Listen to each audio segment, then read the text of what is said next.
But I'm curious because your father was a chess champion, and from everything I've heard, you could say a very masculine, stern kind of character.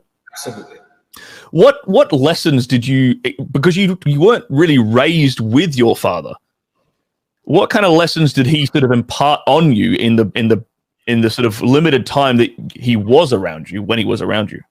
You know, I wasn't raised with him, but I was raised by him. Right. I think a father can be a terrific father part-time. So even when he was in America, my mother was in England. If my mother said, "Stop fucking around, or I'll tell your dad," I stopped because, you know, I feared that man. Me and Andrew, as much as it sounds like I'm bragging, maybe I am bragging, me and Andrew are very intelligent people. Most fighters never amount to anything. They never make any money.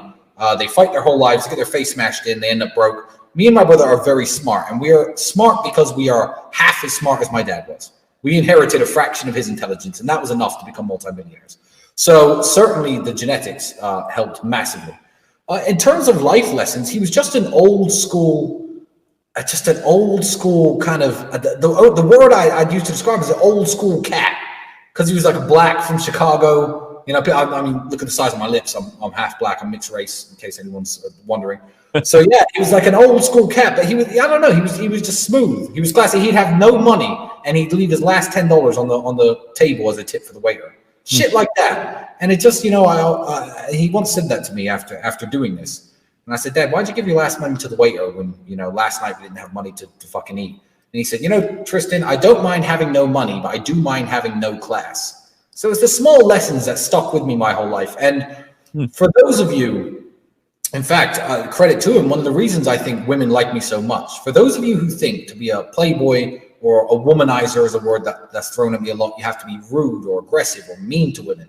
Absolutely not. I'll buy women flowers. I'll open doors for them. As long as you're not a simp, as long as they know what the situation is. If you're in the friend zone buying flowers, you're a punk.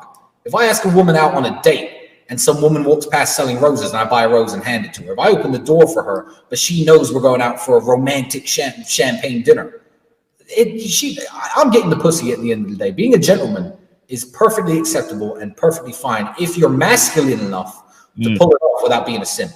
And I think that's what I learned from my dad. He was a bit crazy, smart as fuck, but he was a gentleman, I think. And but because he was a 6'2" built black dude, they don't expect that softer side when you are like that. And in person, I can be quite imposing to a lot of, because of my height, because of my size. So when you open the door for them, it helps a lot. So yeah, being a gentleman, be a good guy.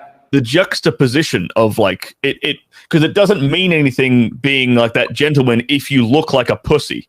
Yeah, exactly. Right? Exactly. It makes you look like more of a pussy. Exactly, yeah. But in your circumstance, like, one, you have an intimidating physical presence, and you're a confident guy who stands his ground, has boundaries, you know, and that's obvious, so that when you open a door, it actually fucking means something. Exactly. And it was advice.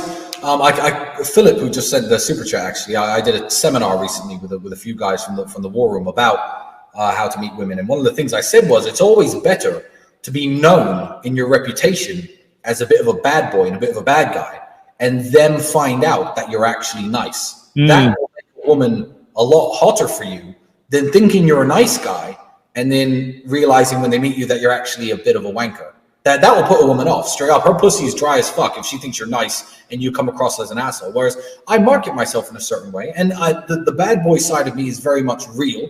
My Instagram is me fucking throwing women around and driving my supercar. But that is an aspect of my life.